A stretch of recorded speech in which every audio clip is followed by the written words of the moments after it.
আসসালামু আলাইকুম প্রিয় শিক্ষার্থীবৃন্দ। আজ আমরা শিখব প্রোনাউন, তার প্রকারভেদ এবং ডিটেলস আলোচনা। মনে রাখতে হবে এই প্রোনাউন থেকে অসংখ্য কোশ্চেন আসে, এজন্য আমরা প্রোনাউন ক্লাসটাও খুব সুন্দরভাবে দেখব এবং শিখব। পার্টস অফ স্পিচ এর ভিতর থেকে নাউন, প্রোনাউন, ভার্ব এই তিনটা থেকে কোশ্চেন কমন আসেই। দেখেন, প্রোনাউন কাকে বলে? প্রোনাউনের বাংলা সর্বনাম। প্রোনাউন কাকে বলে? নাউনের পরিবর্তে যে শব্দ ব্যবহার করা হয় তাকেই প্রোনাউন বলে। নাউনের পরিবর্তে নাউন কি? কোনো কিছু নামকে নাউন বলে আমরা আগে শিখেছি, যেমন রহিম, করিম, ওয়াটার ইত্যাদি। ব্যক্তির পরিবর্তে আমরা হি, সি ব্যবহার করতে পারবো, দে ব্যবহার করতে পারবো। বস্তু হলে ইট। হ্যাঁ, এভাবে রিলেটিভ প্রোনাউন আছে, ইন্টিগ্রেটিভ প্রোনাউন আছে। এগুলো যেমন দেখি he, she, they, it, you, that, why, when ইত্যাদি। এগুলো সব হলো প্রোনাউনের অন্তর্গত। এবার প্রোনাউন এর প্রকারভেদ। প্রোনাউন কয়টি? প্রোনাউন হলো 8 প্রকার। প্রোনাউন কয় প্রকার? 8 প্রকার। যথা personal pronoun, distributive pronoun, demonstrative pronoun, reflexive pronoun, reciprocal pronoun, indefinite pronoun, interrogative pronoun and relative pronoun. এগুলো আমাদের প্রোনাউন 8 প্রকার। আমরা এই মধ্যে এখন শিখবো পার্সোনাল প্রোনাউন কি, তার ব্যবহার কি, ভিন্ন ভিন্ন ওয়েতে কিভাবে ব্যবহার হয়, কোথায় ব্যবহৃত, তার নাম কেমন চেঞ্জ হয়, এগুলো আমরা আলোচনা করব। ওকে ওকে বন্ধুগণ, দেখেন, প্রথমে আমরা আলোচনা করব পার্সোনাল প্রোনাউন, মানে ব্যক্তিবাচক সর্বনাম। Personal pronoun. পার্সোনাল প্রোনাউন কাকে বলে? ব্যক্তি, প্রাণী ও বস্তুর পরিবর্তে যে প্রোনাউন গুলো ব্যবহার করা হয় তাকেই পার্সোনাল প্রোনাউন বলে। যেমন he, she, they, it, I, we, you. এখন আমরা দেখব নিচের চার্টের মাধ্যমে ব্যক্তিবাচক প্রোনাউন গুলোর বাক্যে অবস্থান ও ব্যবহার মনে রাখা সহজ। এখন আমরা একটি চার্ট আপনাদেরকে দিব, ওই চার্টের মাধ্যমে আমরা ব্যাখ্যা করব একটা একটা করে, যে কিভাবে এদের অবস্থান, সাবজেক্টের কোথায় হবে, অবজেক্টের অবস্থান হলে কোথায় হবে, পজিটিভ কোথায় হবে, এগুলো ডিটেলস আমরা আলোচনা করব চার্টের মাধ্যমে। তো চলুন আমরা চার্টের মাধ্যমে শিখি। এটা হলো আমাদের চার্ট, যে চার্টের কথা আমরা বলেছি যে এটা বলতো কেজের চার্ট, এটা বলতো কেজের চার্ট। কিন্তু আমরা এখানে কিছু কথা আমাদের মতো করে লিখেছি, subject, object, single positive, double positive. অর্থাৎ এই প্রোনাউনটা বোঝানোর স্বার্থে আমাদের এভাবে লিখতে হয়েছে বন্ধুরা।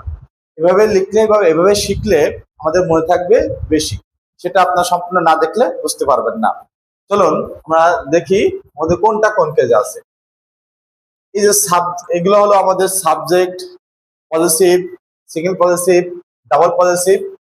পাশে লেখা আছে আবার দেখেন পার্সন, অর্থাৎ এই 8টা হলো ফার্স্ট পার্সন, পরের 4টা সেকেন্ড পার্সন, আর বাকি যেগুলো রয়েছে সব থার্ড পার্সন।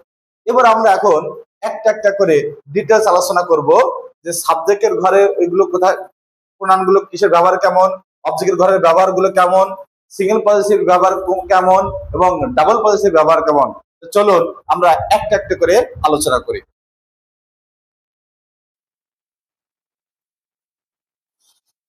ওকে, তাহলে আমরা এখানে দেখতে পাচ্ছি যে পার্সোনাল প্রোনাউনের আমরা এর আগে দেখেছি স্লাইডে যে একটি চার্ট।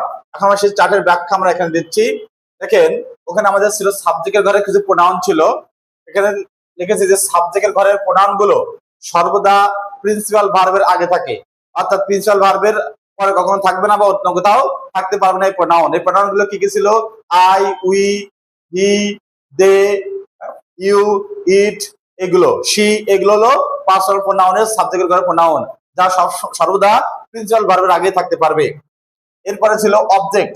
অবজেক্টের ঘরের প্রোনাউন গুলো, অবজেক্ট এবং সাবজেক্ট, অবজেক্টের ঘরের প্রোনাউন গুলো সর্বদা ট্রানজিটিভ ভার্ব। খেয়াল করবেন, ট্রানজিটিভ ভার্বের পরে থাকে।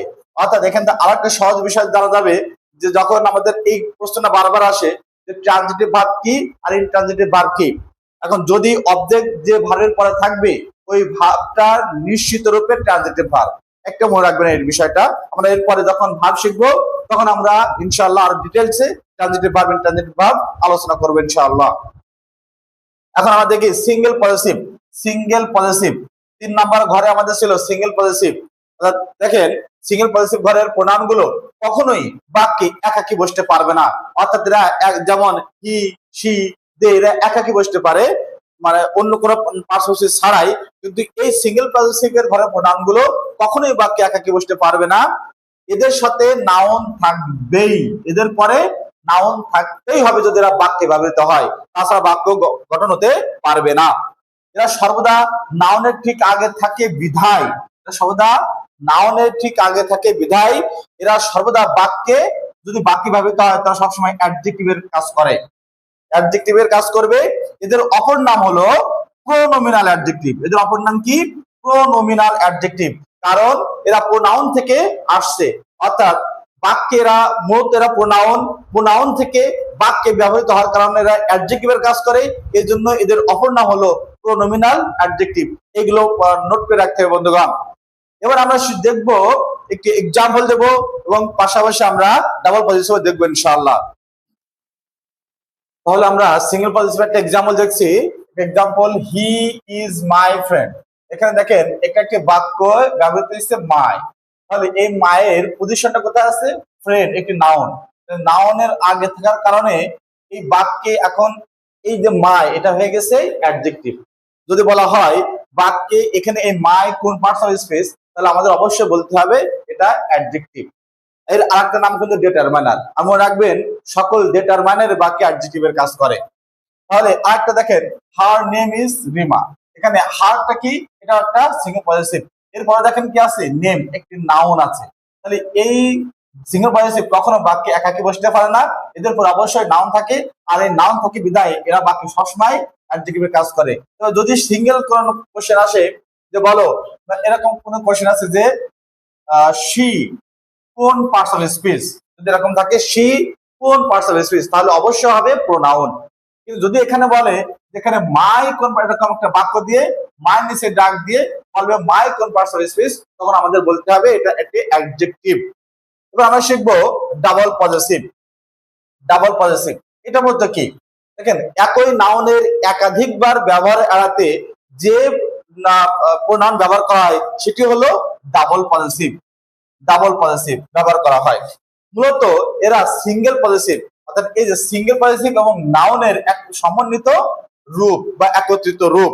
এটা এক্সাম্পল দিলে আমরা বুঝতে পারবো সহজেই। দেখেন আমি এখানে দুইটা বাক্য লিখেছি, একটা ইনকারেক্ট, একটা হলো কারেক্ট। ইনকারেক্টটা কি? This pen is my pen. এখানে দেখেন এই পেন শব্দটি বাক্যে দুইবার হয়ে গেছে।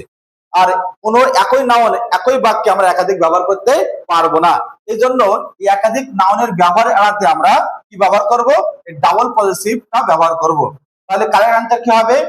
This pen is mine. অর্থাৎ এই সিঙ্গেল পজেসিভ প্লাস নাউনের একত্রিত এদের পরিবর্তে আমরা যে প্রোনাউন ব্যবহার করতে পারবো সেটা হলো ডাবল পজেসিভ। তাহলে মায়ের ডাবল পজেসিভটা কি হলো? মাইন। এই জন্য এখানে মাইন হয়েছে বন্ধুগণ।